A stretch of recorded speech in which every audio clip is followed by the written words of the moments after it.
Assalamualaikum warahmatullahi wabarakatuh. Hai teman-teman semua, salam kenal. Kami dari kelompok 2. Di sini ada aku, Jenny Diaskar Maharani. Aku Sugiyona. Dan aku Maria Zulkahasan. Nah, pada kesempatan kali ini dari kelompok 2 akan mengajak teman-teman semua untuk mengulik sedikit lebih dalam terkait dengan penyakit leptospirosis. Nah, pada pembahasan kita di kesempatan ini, kita akan sedikit membahas terkait dengan definisi. Kita juga akan membahas terkait dengan etiologi, membahas terkait dengan epidemiologi, gejala klinis, cara penularan baik itu pada manusia dan juga hewan, kemudian pencegahan, dan yang terakhir kita akan membahas terkait dengan konsep One Health. Dari ketujuh materi ini, kita semua akan mengaitkannya dengan leptospirosis supaya kita akan mengenal lebih jauh dan kita memiliki wawasan yang lebih mendalam terkait dengan leptospirosis. Sebelum itu, kita harus tahu dulu apa sih leptospirosis itu. Jadi, leptospirosis itu penyakit zoonosis yang disebabkan oleh bakteri Leptospira yang ditularkan melalui urin atau darah hewan yang terinfeksi. Biasanya penyakit ini tuh ditemukan di wilayah tropis dan subtropis pada musim hujan. Leptospirosis sendiri terjadi karena adanya interaksi antara pembawa penyakit, tuan rumah atau penjamu, dan juga lingkungan. Bakteri Leptospira ini juga dapat menginfeksi manusia melalui luka yang ada di tubuh manusia. Manusia yang memiliki perilaku kesehatan yang buruk akan lebih tinggi berpotensi untuk terinfeksi bakteri ini. Selain itu, sanitasi yang buruk juga dapat mendukung terjadinya kasus leptospirosis pada manusia. Beberapa hewan yang dapat menularkan leptospirosis ini itu antara lain tikus, sapi, anjing, dan juga babi. Nah, selain itu kita juga harus tahu etiologi atau dari mana sih sebenarnya bakteri leptospirosis ini. Jadi, bakteri leptospirosis itu disebut dengan Leptospira, yaitu bakteri gram negatif dari genus Leptospira, family Leptospiraceae, dan ordo Spirochaetales yang berbentuk spiral, tipis, lentur, dan juga panjangnya itu 10-20 mikrometer dengan tebal 0,1 mikrometer. Nah, bakteri ini juga mempunyai kait berupa flagellum periplasmik sehingga bakteri ini aktif Dia bisa bergerak berputar sepanjang sumbunya, maju mundur, bergerak melengkung. Kemudian, Leptospira ini dapat diwarnai dengan pewarnaan karbofulsin. Namun, sayangnya bakteri ini hanya dapat dilihat dengan mikroskop dengan medan yang gelap.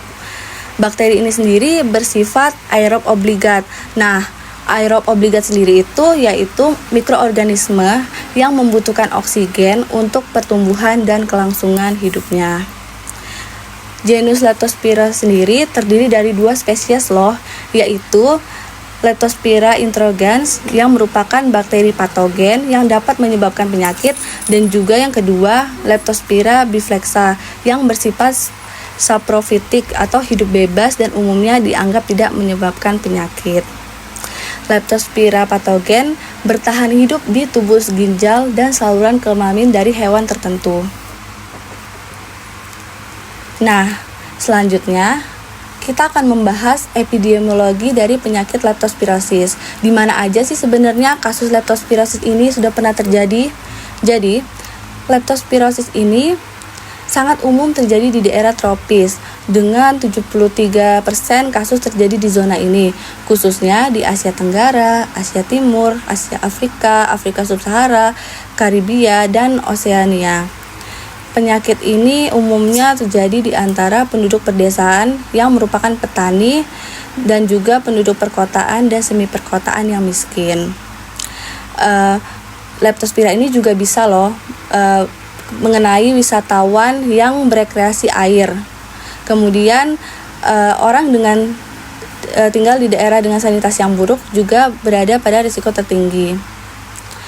tingkat kejadian dari leptospirosis ini umumnya stabil secara global, namun banyak wabah besar yang terjadi dari waktu ke waktu di negara-negara tertentu.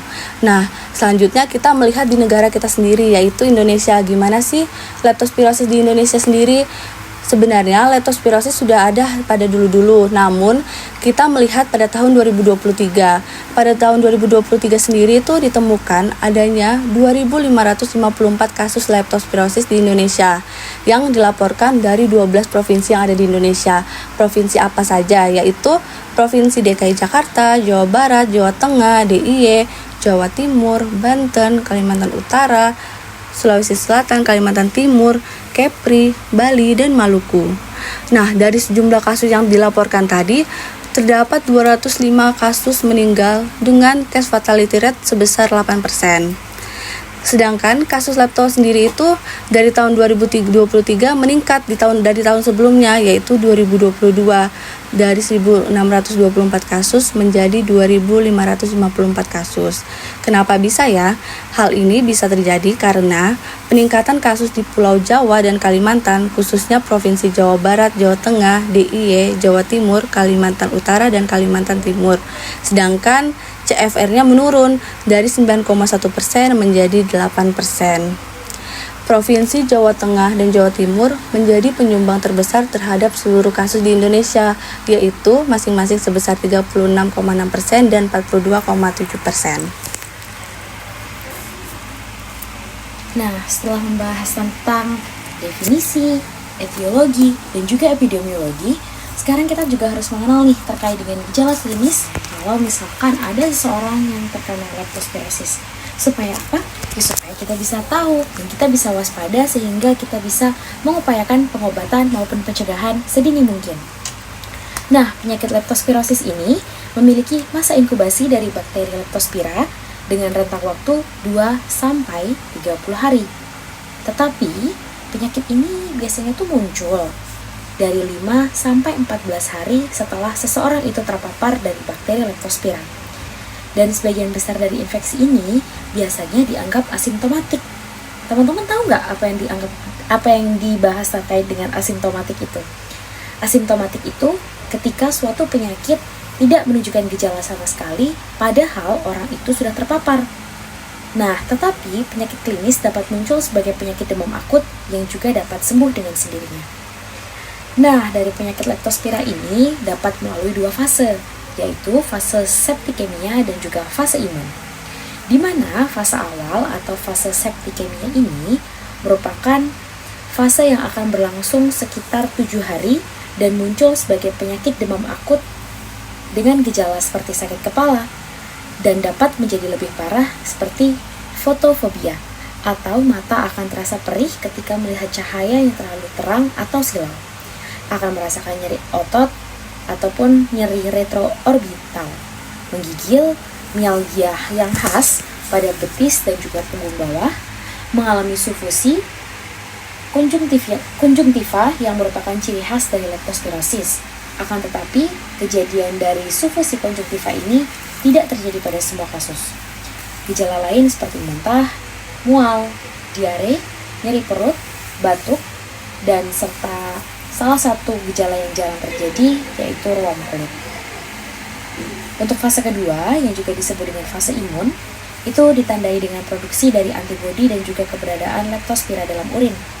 Pada pasien yang mengalami perkembangan penyakit yang parah, temuan klinis dapat mencakup aritmia jantung, kolaps hemodinamik, perdarahan, penyakit kuning, gagal hati, meningitis aseptik, insufisiensi paru, dan juga gagal ginjal loh. Sindrom yang dijelaskan secara klasik dari penyakit Well sendiri, dari gagal ginjal dan juga hati. Di antara pasien dengan penyakit yang parah, rasio kematian kasus itu dapat terjadi dari 5% hingga 15%. Sindrom hemoragik paru yang parah adalah dalam bentuk dari leptospirosis yang langka. Akan tetapi, parah yang dapat memiliki rasio kematian kasus itu terjadi ketika persentasenya mencapai lebih dari 50%.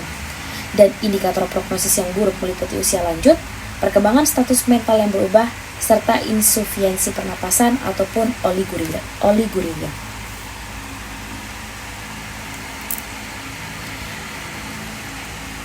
Nah, sekarang kita harus tahu nih terkait dengan cara penularannya. Supaya apa? Supaya teman-teman semua juga bisa menghindari mungkin ada tempat, lokasi, kebiasaan, maupun hal-hal yang dapat menyebabkan penularan dari Leptospira itu sendiri. Di mana leptospirosis yang disebabkan oleh bakteri Leptospira itu dapat ditularkan melalui abrasi ataupun luka pada kulit, atau melalui konjungtiva dan juga selaput lendir. Kulit yang mengalami masterasi akibat paparan air dalam jangka waktu yang lama dapat menjadi suatu rute infeksi yang diduga lainnya. Manusia dapat terinfeksi melalui kontak langsung dengan urin maupun cairan reproduksi dari hewan yang telah terinfeksi, melalui kontak dari sumber air tawar yang terkontaminasi urin maupun tanah yang basah. Atau juga manusia dapat tertular ketika mengkonsumsi makanan atau air yang telah terkontaminasi oleh urin dari hewan yang telah terkena dari bakteri Leptospira. Salah satunya adalah tikus. Dan infeksi itu jarang terjadi melalui gigitan hewan ataupun kontak dari manusia ke manusia. Hewan pengerat merupakan reservoir penting atau bahkan menjadi reservoir utama bagi bakteri Leptospira.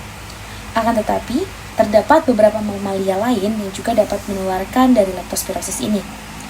Beberapa mamalia tersebut seperti anjing, kuda, sapi, dan juga babi.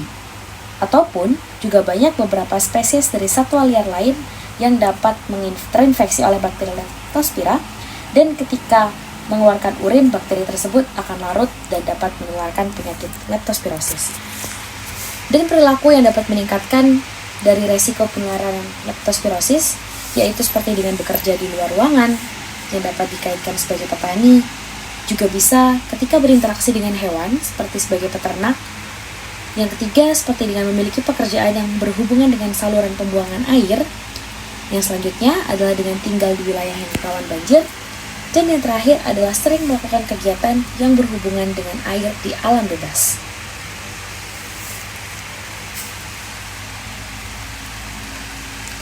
Wah, ternyata teman-teman sudah dijelaskan banyak nih terkait dengan leptospirosis.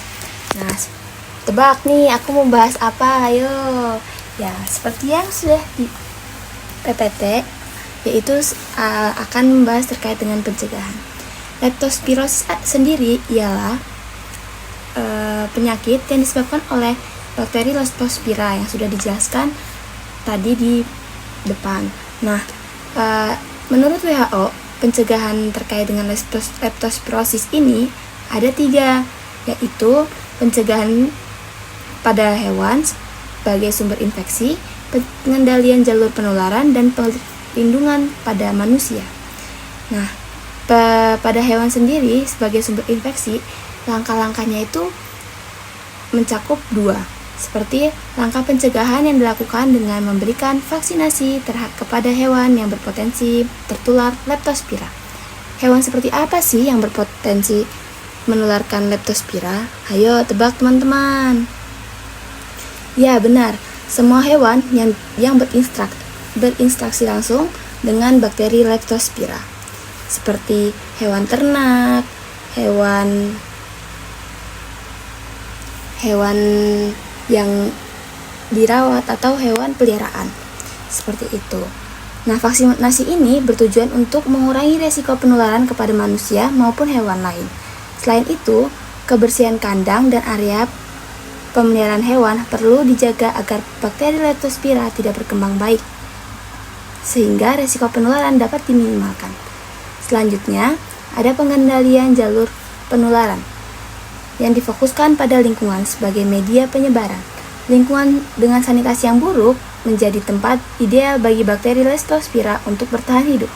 Oleh karena itu, kita harus menjaga kebersihan lingkungan untuk memutus rantai penularan.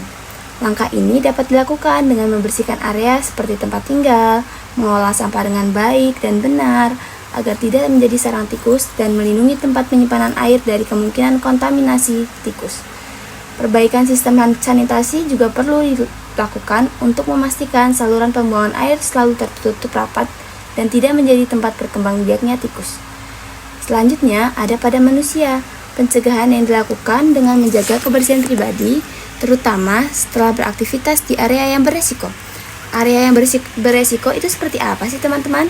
Ya, area yang beresiko, yaitu seperti sawah atau daerah banjir. Lalu, bagaimana kita meningkatkan pencegahan terhadap diri sendiri, yaitu dengan menggunakan alat pelindung diri atau APD. APD yang ideal yaitu seperti sepatu boot, sarung tangan, yang dianjurkan bagi pekerja di lingkungan berisiko tinggi terkena leptospira. Langkah lain yang dapat dilakukan adalah membersihkan habitat tikus di sekitar tempat tinggal, melakukan pemberantasan hewan pengerat ini, dan menambahkan kaplorid atau natrium hipoklorit pada air tampungan untuk membunuh bakteri yang mungkin ada di dalamnya. Selain itu, peningkatan kesadaran masyarakat juga merupakan aspek penting dalam pencegahan leptospirosis. Edukasi tentang bahaya penyakit ini dan cara pencegahan perlu ditingkatkan juga teman-teman, khususnya bagi kelompok masyarakat yang berisiko tinggi, seperti mereka yang tinggal di daerah sanitasi yang buruk, pekerja yang sering terpapar lingkungan berbahaya. Penyedia layanan kesehatan juga harus diberi perhatian untuk mendeteksi dan menangani kasus leptospirosis secara tepat. Dengan penerapan langkah-langkah ini secara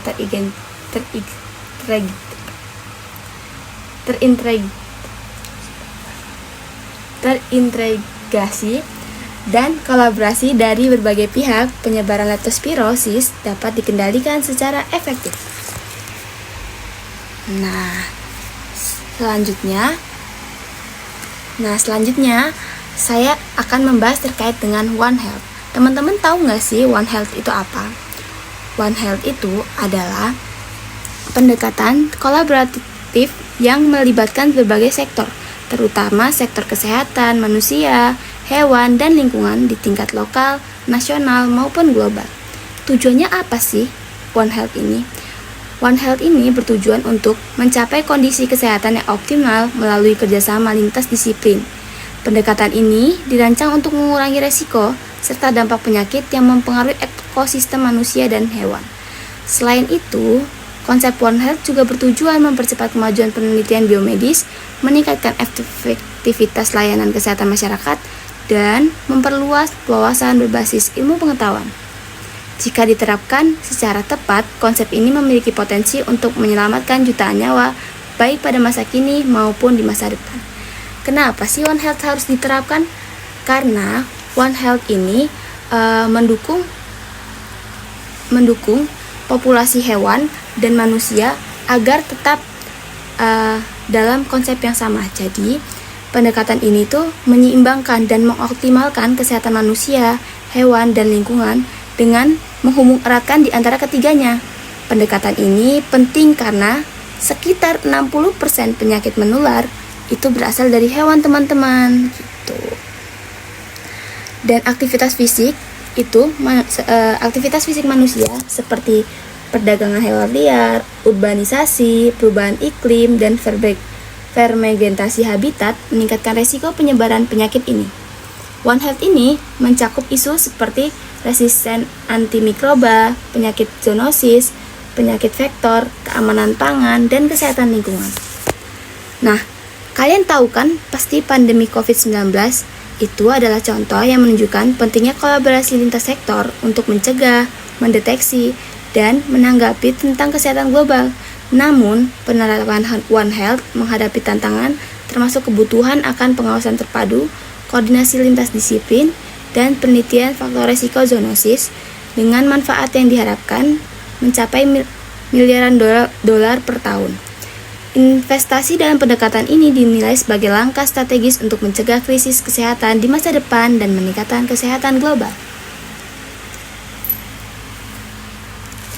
Nah, ini adalah tabel contoh terkait dengan One Health pada leptospirosis. Jadi, di sini ada sumber dibagi menjadi 3, yaitu manusia, hewan, dan lingkungan. Topik yang tepat untuk pengendalian terhadap manusia yaitu edukasi, penyakit leptospirosis, dan upaya penanggulangan penularan yang berbasis PHBS dan menggunakan penyakit penurunan kasus leptospirosis. Tanggung jawabnya yaitu ada pada Kementerian Kesehatan dan Kementerian Lingkungan Hidup. Programnya bisa seperti edukasi PHBS, penyuluhan kesehatan dan edukasi kepada yang beresiko rentan terkena leptospirosis, dan kebijakan yang kami pakai yaitu Permenkes nomor 1501 tahun 2010 serta Permenkes nomor 82 tahun 2014 terkait dengan penanggulangan penyakit menular. Instansi terkait yang dapat mengurangi resiko penularan terhadap manusia ada pada Dinas Kesehatan, dokter dan petugas kesehatan, dan Dinas Lingkungan Hidup. Selanjutnya, kita membahas terkait dengan sumber hewan. Topik yang tepat yaitu penanggulangan dan pengendalian vektor leptospirosis. Tanggung jawabnya dapat ditanggungjawabkan kepada Dinas Kesehatan, Dinas Pertanian, serta dokter hewan. Programnya apa aja nih? Programnya bisa dengan vaksinasi, pemeliharaan pengendalian populasi tikus. Nah, kebijakan yang kami pakai yaitu pada Permenkes nomor 82 tahun 2014 tentang penanggulangan penyakit menular. Instansi terkait yang dapat bisa meminimalisir penularan pada hewan yaitu adalah Dinas Kesehatan, dokter dan petugas kesehatan, Dinas Lingkungan Hidup, serta dokter hewan pastinya. Selanjutnya, ada pada lingkungan. Lingkungan ini bisa dengan topik pencegahan penularan penyakit dari lingkungan yang dapat terkontaminasi dari tanah ataupun air. Tanggung jawabnya dapat diberikan oleh Dinas Kesehatan, Dinas Kebersihan, Ketua RW atau RT setempat, serta warga setempat. Programnya apa sih yang tepat? Pembersihan sampah dan selokan, serta pengolahan pembuangan limbah dan sampah. Nah, pembersihan sampah dan selokan serta pengolahan pembuangan limbah dan sampah ini seperti apa sih teman-teman yang baik? Jadi pengolahan pembuangan limbah dan sampah itu yang penting itu tidak terkumpul dalam satu tempat sehingga menimbulkan bau dan menjadi habitat si tikus tersebut. Pengolahan sampah ini dapat bisa seperti memilah ataupun dengan menggunakan konsep biopori dalam sampah organik. Seperti itu teman-teman. Nah, kebijakan yang kami pakai yaitu Permenkes nomor 82 tahun 2014 tentang penanggulangan penyakit menular. Instansi terkait seperti Dinas Kesehatan, dokter dan petugas kesehatan, Dinas Lingkungan Hidup, serta kepala daerah dan masyarakat. Nah, oke teman-teman semua, gak kerasa kita udah sampai di materi yang terakhir terkait dengan konsep One Health dari leptospirosis. Nah, kita udah tahu terkait dengan definisi, etiologi, epidemiologi, gejala, cara penularan, serta pencegahannya dari leptospirosis. Kita sekarang jadi tahu bahwa penyakit leptospirosis itu merupakan penyakit yang disebabkan oleh bakteri leptospira dan dapat menular melalui urin ataupun air yang sudah terkontaminasi dari bakteri leptospira itu sendiri. Jangan lupa untuk selalu mencegah dari segala sikap dan perilaku yang dapat menyebabkan penyakit ini ke tubuh kita ya teman-teman. Dan juga kita harus segera menyadari apabila sudah merasakan gejala klinis yang merupakan sumber utama dari munculnya penyakit leptospirosis. Dan jangan lupa kita juga harus paham terkait dengan konsep One Health yang tentunya sudah menghubungkan antara ketiga varian yaitu dari manusia, hewan, dan juga lingkungan. Mungkin cukup sekian dari kelompok 2. Terima kasih. Dan kami mohon maaf apabila terdapat kesalahan. Semoga ini semua dapat bermanfaat bagi kita semua. Terima kasih. Wassalamualaikum warahmatullahi wabarakatuh.